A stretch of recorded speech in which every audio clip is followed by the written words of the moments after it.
Teodiceia. Alguém sabe o que significa essa palavra? Quem estava aqui de manhã já sabe, porque eu falei, né?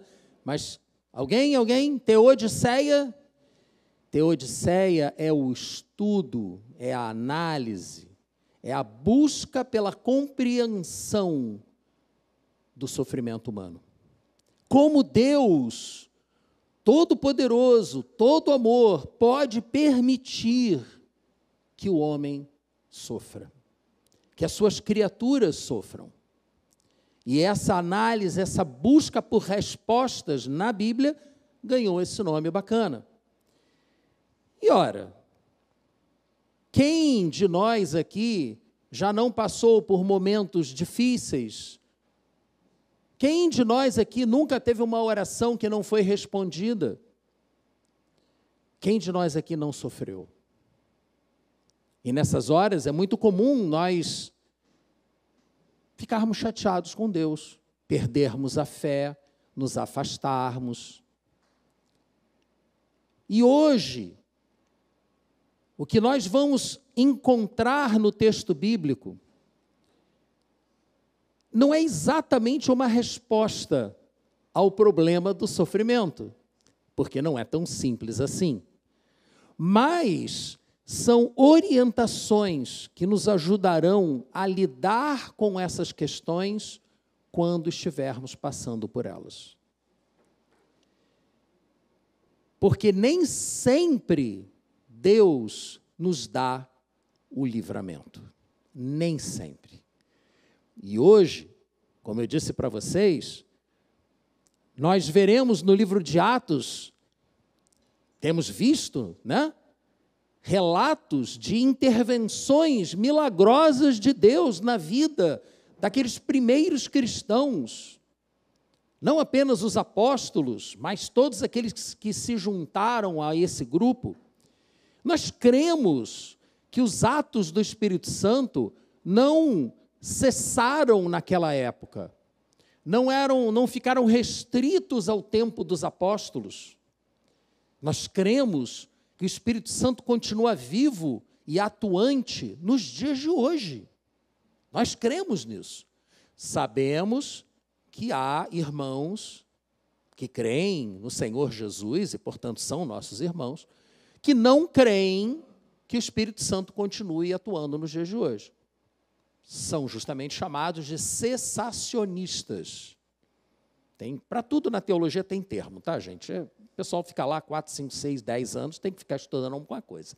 Então, os cessacionistas, eles negam que o Espírito Santo continue fazendo milagre. Não, foi no tempo dos apóstolos. Nós não pensamos assim.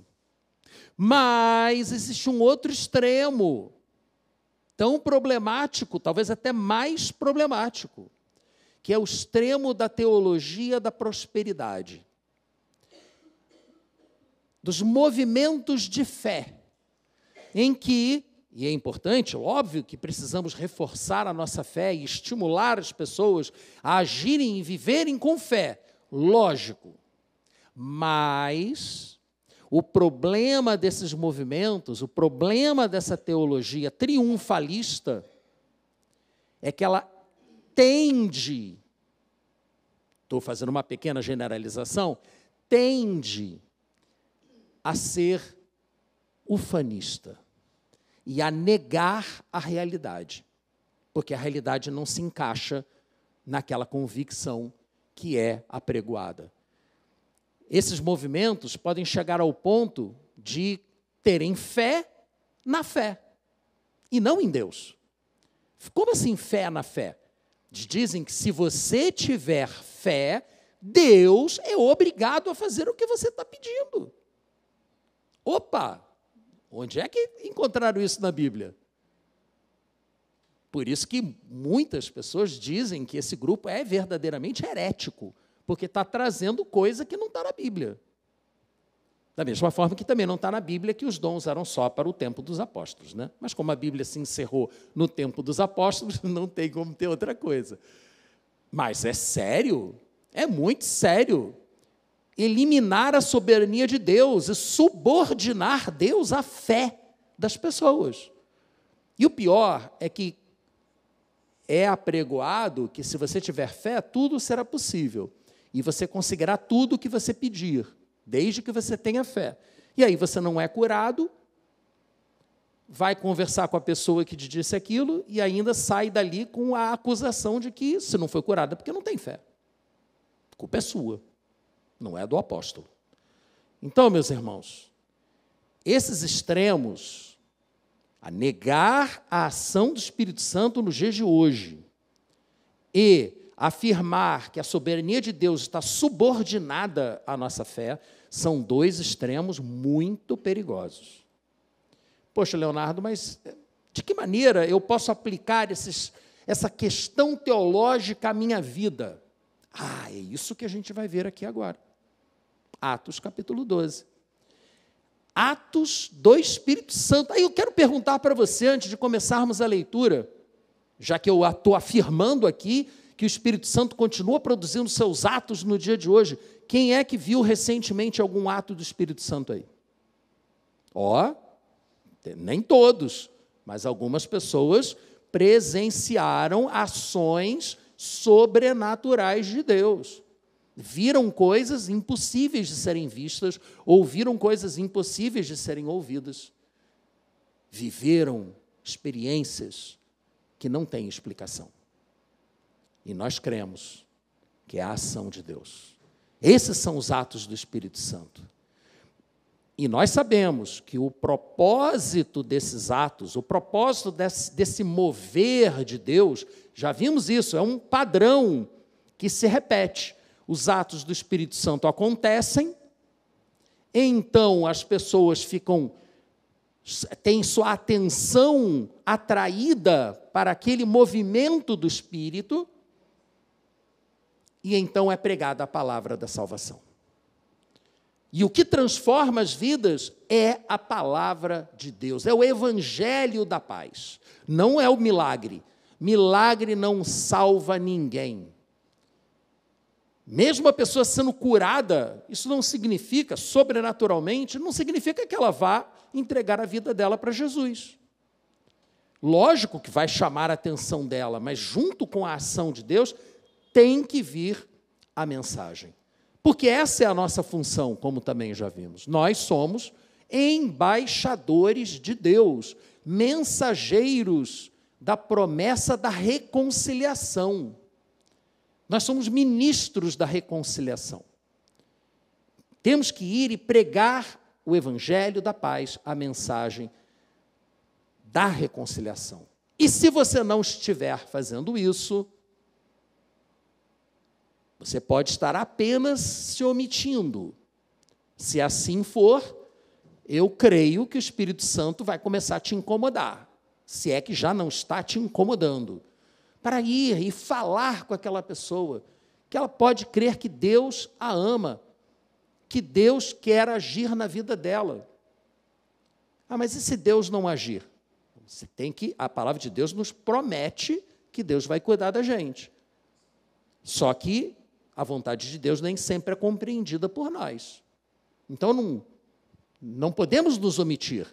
Só que, às vezes, não falamos por medo. Medo das consequências. Medo das pessoas não quererem nos ouvir, ou nos ridicularizarem, ou até mesmo se voltarem contra nós. Meus irmãos, saibam, conforme a palavra do próprio Senhor Jesus, lá em João, capítulo 14, versículo 6, no mundo passareis por aflições, mas tenham bom ânimo, eu venci o mundo. Então, se o seu problema é ter medo das consequências, eu sou forçado a dizer para você que sim, você poderá colher algumas consequências negativas na expressão daquilo que Deus quer que você faça.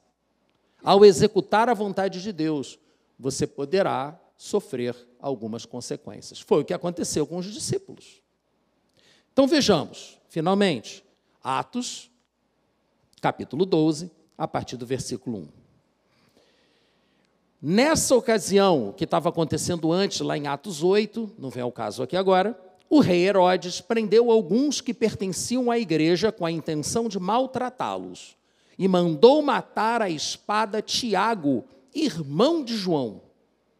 Vendo que isto agradava aos judeus, prosseguiu prendendo também Pedro, durante a festa dos pães sem fermento, que é a Páscoa. Tendo-o prendido, lançou-o no cárcere, entregando-o para ser guardado por 4 escoltas de 4 soldados cada uma. Herodes pretendia submetê-lo a julgamento público depois da Páscoa. Pedro, então, ficou detido na prisão, mas, e isso é muito importante, mas a igreja orava intensamente a Deus por ele. Na noite anterior ao dia em que Herodes iria submetê-lo a julgamento, Pedro estava dormindo entre 2 soldados, preso com 2 algemas, certamente uma algema a cada soldado, já que ele estava entre os 2 soldados. E sentinelas montavam guarda à entrada do cárcere. Repentinamente apareceu um anjo do Senhor e uma luz brilhou na cela. Imaginem a cena. Quando a gente lê a Bíblia, a gente tem que tentar imaginar o que está acontecendo, o que está sendo relatado para nós. Mas a aparição do anjo não acordou Pedro. Pedro continuava dormindo. Ele tocou, o anjo, no lado de Pedro e o acordou. Depressa, levante-se, disse ele. Então as algemas caíram dos punhos de Pedro. E o anjo lhe disse, vista-se, calce as sandálias. E Pedro assim fez. Disse-lhe ainda o anjo, põe a capa e siga-me. Tem que falar tudo para Pedro? Pedro, respira, Pedro. Pedro, caminha, Pedro. Gente, Pedro achava que estava sonhando. Que aquilo era um sonho, aquilo era uma visão, aquilo não estava acontecendo. O texto diz isso para a gente. Siga-me. E saindo, Pedro o seguiu, não sabendo que era real o que se fazia por meio do anjo, tudo lhe parecia uma visão. Então Pedro estava se deixando levar. Acorda, Pedro. Calça aí as sandálias, veste a túnica. Bota a capa. Ah, tá. Agora me segue. Ok. E foi. Às vezes, nós temos que agir assim também, sabe? Se deixar guiar pelo Espírito Santo, não ficar recalcitrando, né? Mas, enfim. Passaram a primeira e a segunda guarda. Olha só, 2 guardas algemados a Pedro, e o anjo deve tê-los feito dormir, porque eles nem perceberam que Pedro se soltou deles e saiu andando. E eles passaram por mais 2 guardas. E aí chegaram ao portão de ferro que dava para a cidade, que se abriu por si mesmo para eles passarem. Tendo saído, caminharam ao longo de uma rua e, de repente, o anjo o deixou. Aí no versículo 11, nós vemos que foi aí que Pedro caiu em si e disse, agora sei, sem nenhuma dúvida, que o Senhor enviou o seu anjo e me libertou das mãos de Herodes e de tudo o que o povo judeu esperava. Percebendo isso, ele se dirigiu à casa de Maria, mãe de João, também chamado Marcos. Sim, é o João Marcos que escreveu o evangelho com este nome. Anotando as memórias de Pedro. Marcos se tornou secretário particular de Pedro, mais para frente. Nessa casa, na casa da mãe de João Marcos, muita gente havia se reunido e estava orando, mesmo Pedro já estando preso há pelo menos 6 dias. E eles continuavam orando. Pedro bateu à porta do alpendre e uma serva chamada Rode veio atender. Ao reconhecer a voz de Pedro, tomada de alegria, ela correu de volta sem abrir a porta. e exclamou: Pedro está à porta. Imaginem a cena. Pedro fugiu da prisão, passou pelo meio dos guardas, no meio da madrugada, está ali na cidade, bate na porta. Gente, como é que ele devia estar se sentindo? Provavelmente muito preocupado de alguém vê-lo do lado de fora da prisão e levá-lo de volta. E ele bateu na porta, a mulher ouviu a voz dele, reconheceu. E ao invés de abrir, foi contar o que tinha acontecido. Pedro está à porta. Eles, porém, lhe disseram: você está fora de si, está maluca, mulher. O que você andou bebendo aí? Só pode estar louca. Ela insistiu em afirmar que era Pedro. E então lhe disseram: então é o anjo dele. Deve ser o anjo dele. Ou seja, um fantasma. Pedro morreu e o seu fantasma veio aqui nos assombrar. Mas Pedro continuou batendo. E quando abriram, finalmente, Poxa, demorou. Quando abriram a porta e o viram, ficaram perplexos. Eles não esperavam. Eles estavam orando, mas aparentemente não esperavam que Pedro fosse libertado. Pelo menos não daquela maneira. Mas ele, fazendo-lhe sinal para que se calassem, descreveu como o Senhor o havia tirado da prisão e disse: contem isso a Tiago e aos irmãos. E então saiu e foi para outro lugar. Óbvio que esse Tiago aqui não é o mesmo Tiago do versículo 1, que foi morto à espada por ordem de Herodes. O Tiago que foi morto à espada era o irmão de João, os filhos de Zebedeu. Há quem diga que, e vocês sabem, o João foi o último apóstolo a morrer. Ele era o mais jovem deles e foi o último a morrer, prisioneiro na ilha de Patmos, no litoral de onde hoje é a Turquia. E Tiago, o irmão dele, foi o primeiro.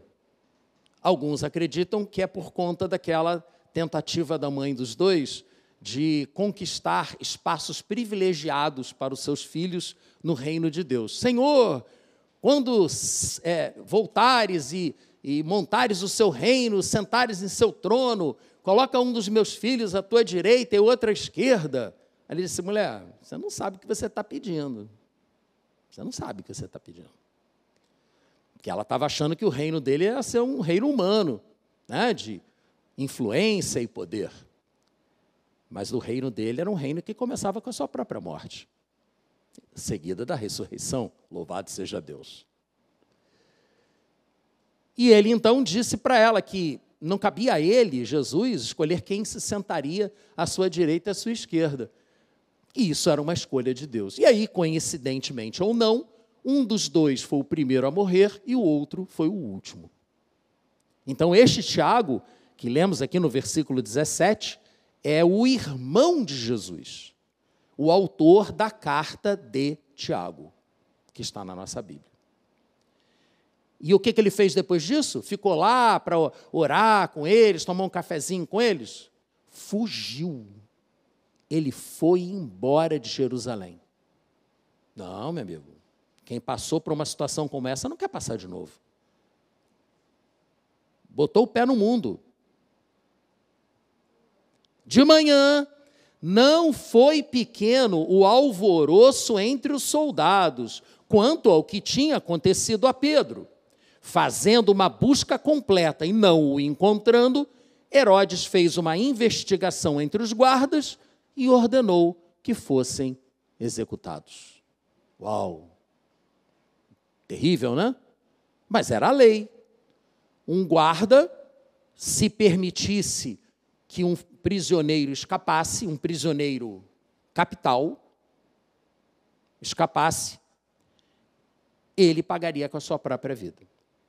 Mesmo se fosse sem culpa dele, tanto por negligência, quanto por comissão, não importa. Está sob a sua responsabilidade, está sob a sua responsabilidade. Para eles, foi uma notícia muito ruim, mas eram soldados romanos, né? mais cedo ou mais tarde iam morrer de qualquer maneira. Quanto a Pedro, que livramento do Senhor, hein? Uau! Fantástico isso. Entretanto, nessa hora, o natural seria nos regozijarmos com o livramento de Pedro, com a forma como Deus o livrou. Mas é nessa hora que nós nos lembramos que, se por um lado Pedro passou por esse livramento do Senhor, de um anjo aparecer, libertá-lo e etc., por outro lado, Tiago foi morto à espada. O mesmo Deus que enviou seu anjo para libertar Pedro foi o Deus que não fez nada para impedir que Tiago fosse morto. E isso dá um nó na cabeça da gente. Quando a gente para pensar nisso, né? Porque tem muita gente que passa a leitura do texto, lê lá no versículo 1 que Tiago foi morto e nem se lembra disso quando chega lá no final. Só se lembra do livramento de Pedro. Não seria melhor só se lembrar do livramento de Pedro? Seria se a gente nunca passasse por aflição. Mas a gente passa. Seria se nossas orações sempre fossem atendidas. Aí para que ficar se lembrando de Tiago? Não, vamos só lembrar de Pedro. Não, mas a gente tem oração que não é atendida. É a Teodiceia. Então, esse texto nos mostra que Deus, na sua soberana vontade, livra a uns e não livra a outros. Gente, não estamos aqui falando de uma pessoa qualquer. Tiago era um dos 3 mais íntimos de Jesus. Deus não deixou Tiago morrer por não se interessar por ele? Não. Tiago era um querido de Jesus. Tiago, João e Pedro foram levados por Jesus ao monte onde aconteceu a transfiguração. E eles viram a glória de Deus. Depois foram levados ao Monte das Oliveiras, onde Jesus suou gotas de sangue na sua última noite. E eles estavam lá para testemunhar. E mesmo assim, Deus permitiu que Tiago fosse morto e Pedro fosse preso, ainda que tenha livrado Pedro depois. Por que Deus permitiu que tal coisa terrível acontecesse?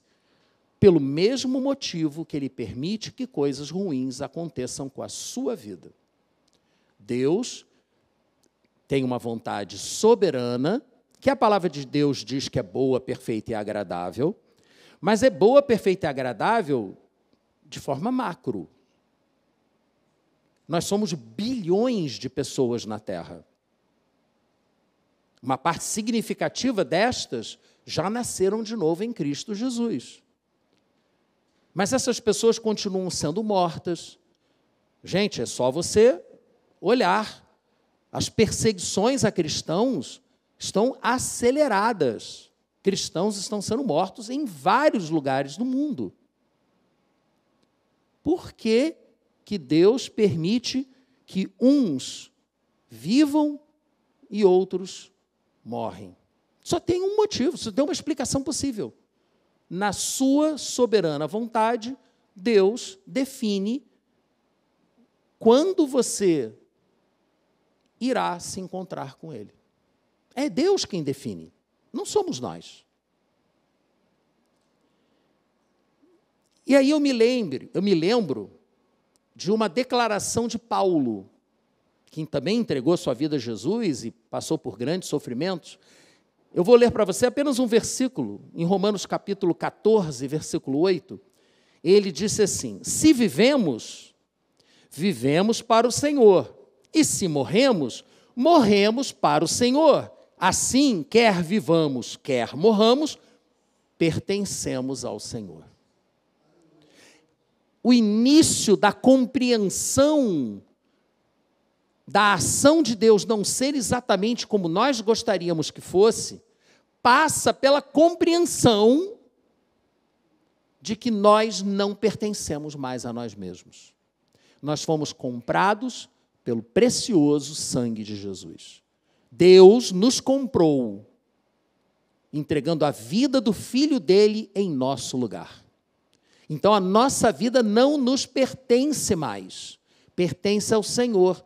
E é o que Paulo está falando aqui. Já que pertencemos ao Senhor, não pertencemos mais a nós mesmos, se estivermos vivendo, temos que viver para o Senhor. E se morrermos, morreremos para o Senhor. Porque a nossa vida deixa de ser a coisa mais importante da nossa vida. E isso realmente, para o mundo em que vivemos, é loucura total. Loucura total, fanatismo. É assim que as pessoas da cultura egocêntrica em que vivemos entendem essa questão da soberania de Deus. Não aceitam isso de maneira nenhuma. Então eu pergunto para você, como é que você se sente em relação a essa declaração de Paulo, de que se você foi resgatado da morte espiritual para a vida espiritual, pela fé no sacrifício de Jesus, você não pertence mais a você mesmo? Nosso Deus é o seu Senhor, Ele é o seu dono. Ele resgatou você da escravidão do pecado. Mas agora você passa a ser servo de Deus. Como é que isso fica com você? Como é que você dorme com esse barulho? Pare e pensa um pouquinho. Pensa um pouquinho nisso. Porque a gente fica repetindo isso na igreja constantemente. Ah, Deus é o meu Senhor. Ah, Deus é o meu Senhor. Louvado seja o Senhor. E aí Ele vai te dar um não. Ah, eu queria tanto isso. Não. Ah, então não gosto mais de você. Pô, que Senhor é esse? Senhor só para as coisas boas? Está querendo o quê? Está querendo seduzir a Deus com a sua adoração? Tem gente que acha que consegue obrigar Deus a fazer as coisas por jejum. Não, vou fazer um jejum e Deus vai ter que me atender. Gente, isso parece umbanda. Que as pessoas fazem lá os trabalhos na esquina para forçar as entidades a fazer o que elas querem. A similaridade é assustadora. O seu jejum não é para forçar a mão de Deus, é para mudar você. E aí, pela entrega que você faz a Deus, Ele acalma o seu coração e mostra para você por que Ele está agindo do jeito que está agindo. Porque Ele é muito misericordioso. Ele nos ama. E Ele sabe que a gente é muito imaturo, muito infantil. Espiritualmente somos muito pequenininhos. Ele sabe disso. E Ele, então, tem toda a paciência do mundo para lidar conosco. Mas não se enganem, nós não conseguimos dobrar a vontade de Deus.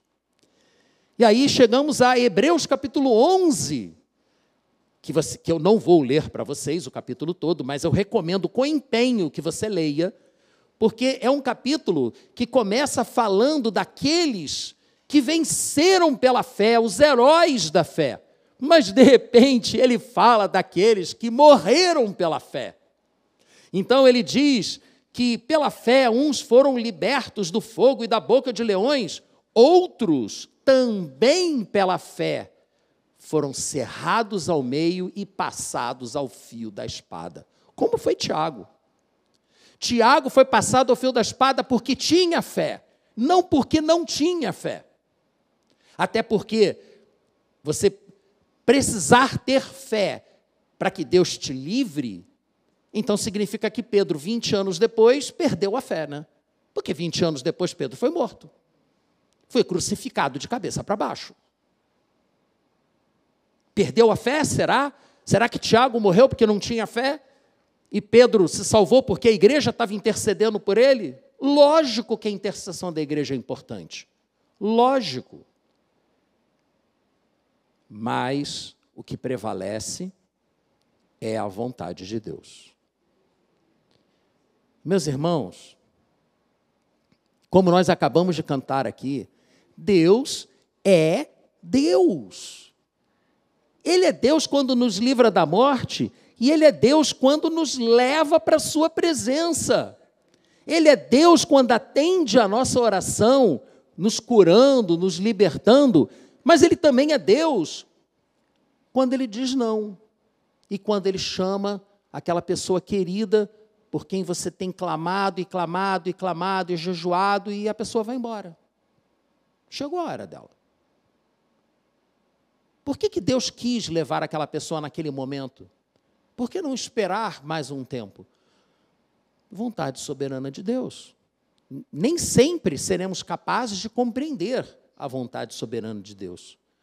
Então, meus irmãos, por favor, não pensem que o único motivo para você não ser atendido nas suas orações é falta de fé. Não pense nisso, não aceite essa acusação, porque a sua situação está ruim, você está clamando, está pedindo para que mude a situação não muda, aí além do problema da situação, você passa a ter aquele complexo de culpa, porque você começa a se acusar, que você não, né? Que é o diabo que está te acusando. Quem nos acusa é o diabo. E aí o diabo fica lá, está vendo? Não teve porque não tem fé. Se tivesse fé, Deus teria te atendido. Mas isso não é de Deus, não, meus irmãos. Então, nós precisamos, na nossa teodiceia, na nossa luta para compreender o sofrimento, nós precisamos nos lembrar dessa passagem de Atos. Da passagem toda, não apenas do livramento de Pedro, mas também do sacrifício de Tiago. E saber que a nossa vida está nas mãos de Deus, ela pertence ao Senhor. É absurdo acharmos que Tiago foi morto por falta de fé, ou por falta de orações mais intensas da igreja por ele. Não, mataram Tiago, agora vamos começar a orar por Pedro que foi preso. Não, eu não creio nisso. E aí eu lhe pergunto, como você se sente quando as suas orações não são atendidas? Eu perguntei isso lá no início, mas vou perguntar de novo agora, para que você agora, diante daquilo que você percebeu na palavra de Deus, que você reflita nisso, como você reage quando suas orações não são atendidas. Você crê que o Senhor é soberano e continua te amando e continua tendo o poder para fazer o que Ele quiser, ou você desanima? Para pensar nisso. E é importante reforçar, por favor, não me entendam mal. Eu não estou dizendo que as orações são inúteis. Não precisa orar, é tudo à vontade de Deus. Não, a vontade de Deus passa pela nossa oração. Tanto é assim que um pregador puritano, lá inglês, de meados do século XVII, ele disse que o anjo chamou Pedro da prisão, mas foi a oração que foi buscar o anjo. Então, realmente, é necessário orarmos, intercedermos, clamarmos a Deus, mas sabendo que Ele é Deus, se Ele quiser, Ele tem poder para agir, e se Ele não quiser, Ele não vai agir, mas vai continuar sendo Deus. Como disseram os amigos de Daniel, vocês se lembram? Nós vimos a saga de Daniel e seus amigos há poucos meses. Ô rei, fica sabendo que o nosso Deus é poderoso para nos livrar, mas se Ele não quiser nos livrar, ainda continuará sendo o nosso Deus. Isso é fé. Não é afirmar que tudo vai dar certo. Não. Isso aí é um delírio. Porque muita coisa não vai dar certo aos nossos olhos. Certamente dará certo aos olhos de Deus, porque Ele é perfeito.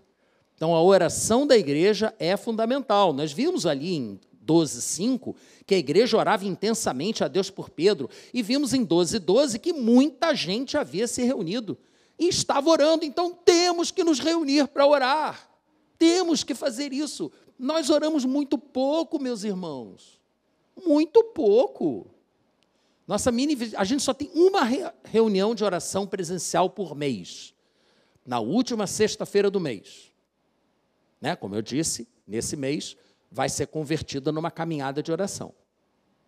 mas é oração também. E temos uma reunião online às quartas-feiras, de 8 às 9 horas. A frequência é baixa, meus irmãos. Quantos de vocês, diante de um desafio, se lembram de mandar uma mensagem para a Orla pedindo intercessão?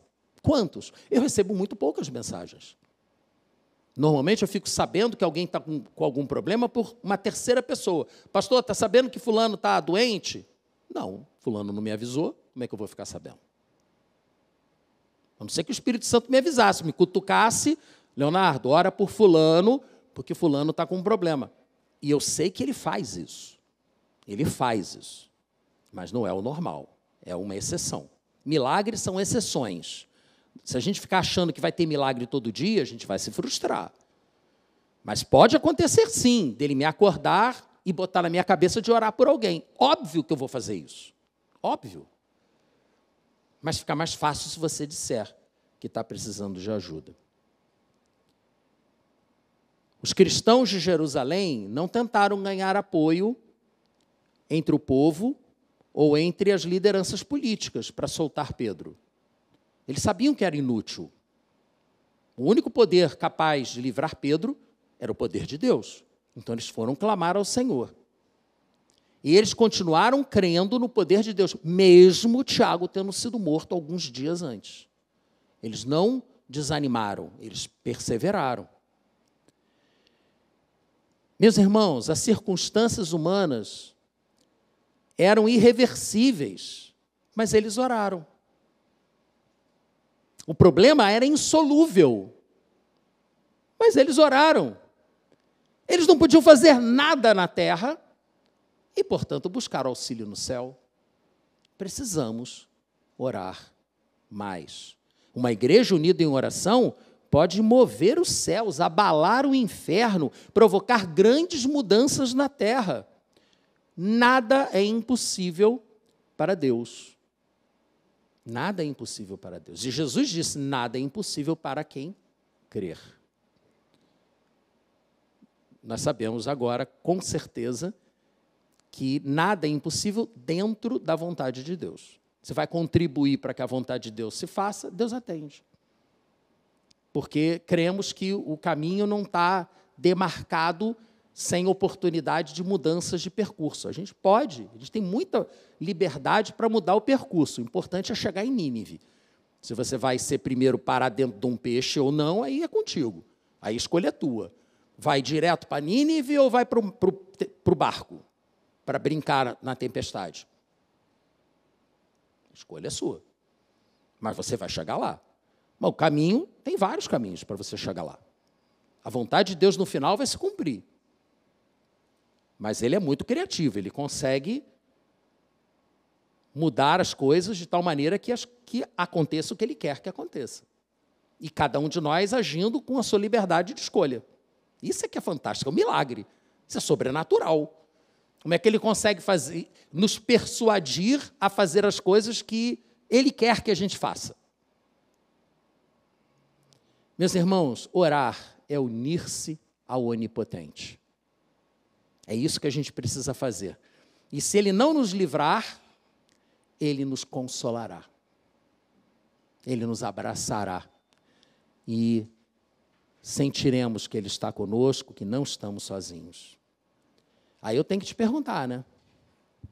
Desculpe, não posso evitar. Como está a sua vida de oração? Pense nisso. Concluindo, tudo tem consequências na vida. E esse ato do Espírito Santo de livrar a vida de Pedro trouxe consequências. Os guardas foram executados, os pecadores pagaram pelo justo, né, que foi livrado pelo Senhor. Herodes foi humilhado, se afastou de Jerusalém, acabou sendo morto pelo Senhor algum tempo depois, está lá no restante do capítulo 12. Pedro foi embora de Jerusalém, se tornou uma espécie de missionário, chegou até Roma 20 anos depois e acabou sendo morto lá. Mas, de qualquer maneira, a igreja foi fortalecida, como lemos em Atos 12, 24. A palavra de Deus continuava a crescer e a se espalhar. Essa foi uma consequência desse ato do Espírito Santo. E para nós, o importante é que esse ato do Espírito Santo, esse livramento do Senhor, tenha despertado a sua fé de que Deus é poderoso para te livrar em qualquer circunstância. A mais desesperada, Ele é poderoso. E não, mas não adianta eu pedir, porque vai depender da vontade dele. Não, tem que pedir sim. Tem que pedir, tem que clamar, tem que jejuar, tem que buscar a Deus. E eu volto a dizer, se Ele não te atender, Ele vai te consolar. Ele vai te consolar. Não, meu filho, eu não vou te dar isso. Não é isso que eu quero para você. Você vai chorar, você vai sofrer, mas você vai permanecer no Senhor. E aí, ao me perguntar como orar por vocês, como eu deveria orar por vocês, o que veio ao meu coração foi Efésios, capítulo 3, versículos 16 a 21. Eu vou ler para vocês. Ouçam como isso aqui é uma oração. É a oração de Paulo pelos seus discípulos. Essa oração é para você também.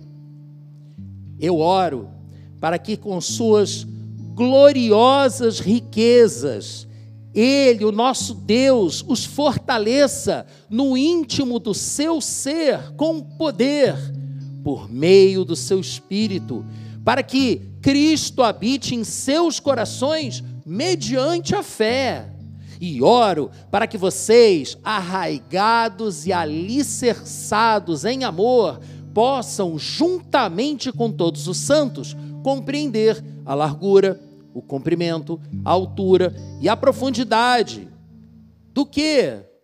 Da vontade de Deus, óbvio. E conhecer o amor de Cristo, que excede todo conhecimento humano.